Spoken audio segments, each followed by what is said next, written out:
How's it going out there? This is Feed Your Mind. And so, after Moses had delivered the Hebrews out of Egypt, there was a moment in the wilderness where they were complaining because I guess they were tired and hungry and thirsty and stuff. So, it sounds like God had sent venomous, fiery, poisonous serpents to come up out of the ground, and they started biting the Hebrews. And so that sounds like a pretty harsh punishment for them complaining. So first of all, my take on that is it sounds like they weren't just complaining. It sounds like they were kind of like getting disrespectful with their complaining, like kind of how you would guess, like if something bad happens to somebody, like, and they start blaming God for what happened to them or their family, they start getting pretty disrespectful with it. So it sounds like that must have been kind of what was happening, where I remember them saying stuff like, oh, you should have left us back in Egypt. And, they were just real upset. They were like, it was disrespectfully upset. It sounded like they weren't just complaining for being hungry and tired. It was more like they were furious that, they were in the desert, and they started getting super angry with God, it seemed like, for having them in that situation.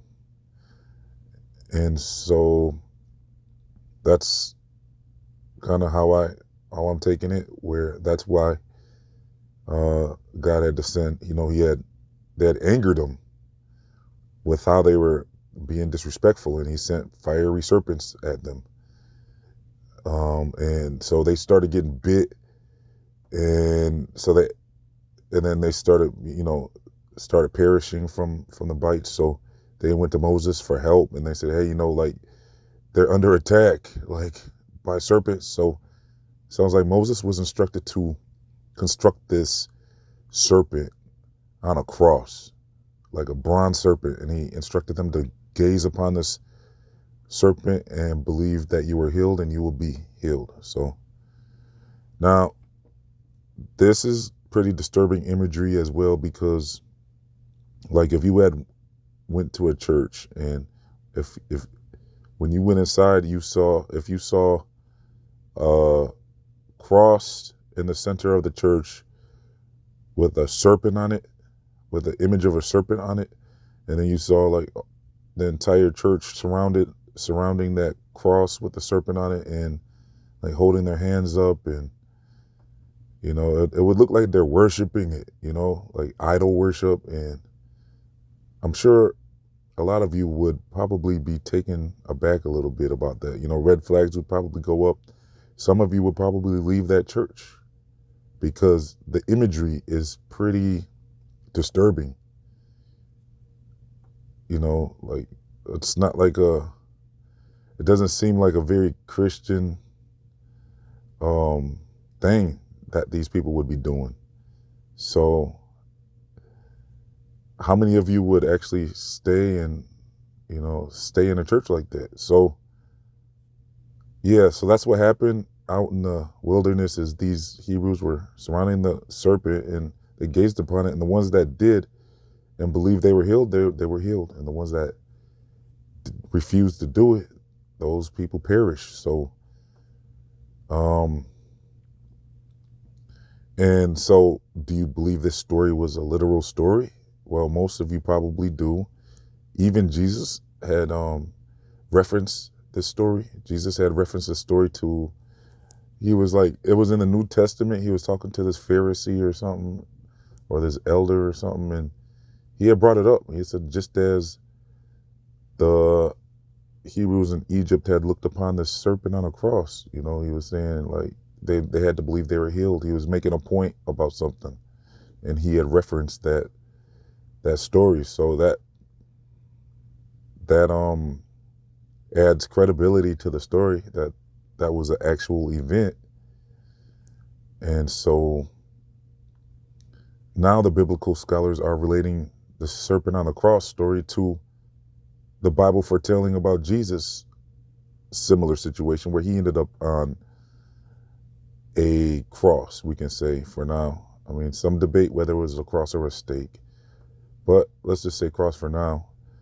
And so modern biblical scholars will say the serpent on the cross was foretelling and prophesying the time when Jesus would end up on a cross.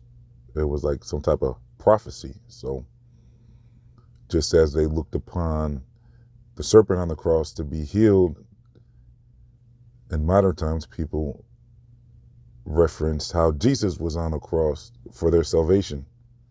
So so my take on all this is that, yes, it does seem like a pretty disturbing, seems like a pretty disturbing imagery to imagine surrounding a cross, and like it almost seems like idol worship. But I guess what I take from this story is the part where, they had to believe that they would be healed to be healed. So that seems to be the key. That seems to be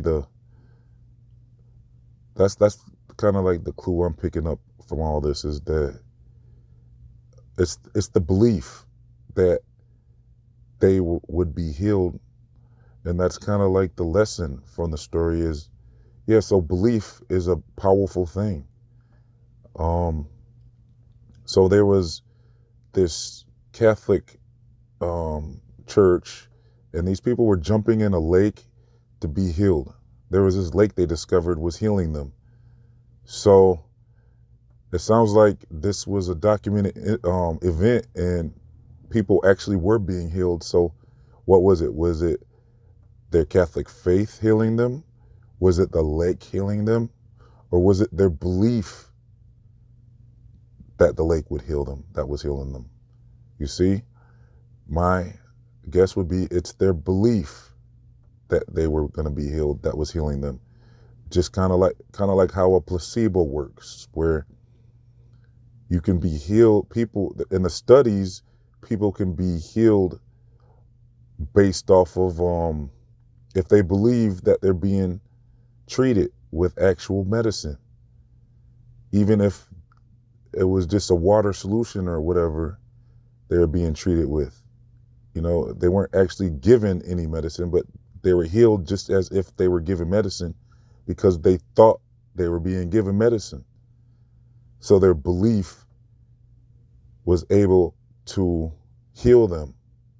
And I suppose it could work the other way around too. If you believe in that, something dangerous is out there, then something dangerous might, start happening to you. So I think this shows us that belief is a very powerful thing, just as Jesus had told his disciples, like, the things that he was doing, you can also do.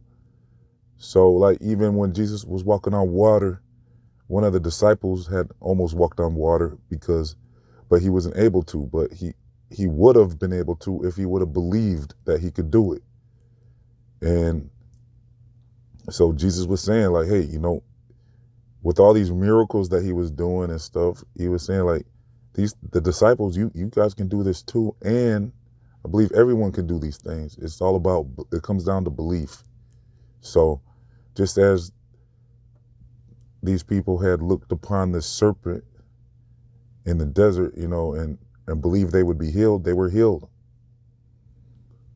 So, and then some of you might not like this, but apparently there's been studies, like, people that just believe in, it's not limited to just, sometimes I've heard it's not even limited to one faith. Like all these different religions and stuff supposedly have had moments where they say miracles had happened based off of their belief. So when it comes down to it, belief is a very powerful thing, and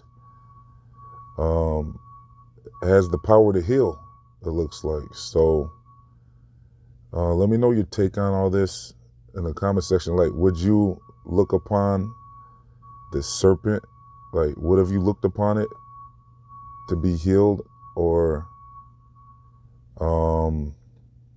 You know, like these Hebrews were in a situation where they they didn't really have a choice, because they were in a dire situation where they were already bitten, and you know they didn't have long left. They had to, you know, that was their moment. They had already saw Moses was able to do all these supernatural things to even get them delivered out of Egypt.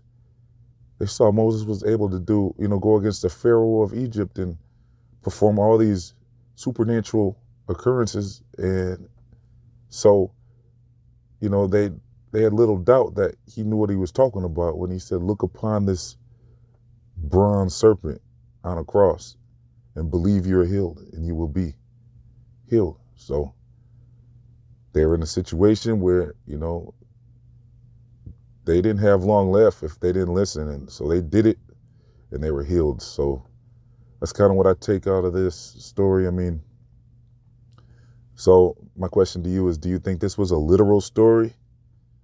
And I would also like to ask you, what do you think about this story? Like, it seems like it was kind of idol worship. Like, I don't know, it's actually, the imagery of the whole thing is a bit disturbing. I have to admit, like, a serpent on a cross, that sounds pretty disturbing. The imagery of all that sounds, you know, it feels kind of disturbing. So I don't know. I mean, that's my take on it, though, is that it must have something, the story must have something to do with showing us the power of belief. But what do you think about the story? So I'll leave more links in the comment section and description box if you want to do more research with me. You can check out my Secrets of the Bible Revealed playlist. Also, if you can donate to the channel. If you donate as little as $1, you get access to my secret videos, early releases, sneak peeks, and much more. I'll also leave links to my other channels. I have 3 channels, and I'll leave links to my social media and everything. So check the description box in the comment section for all these links, plus much more. This has been Feed Your Mind. Thank you for tuning in. Please like, comment, share, and subscribe. Signing off.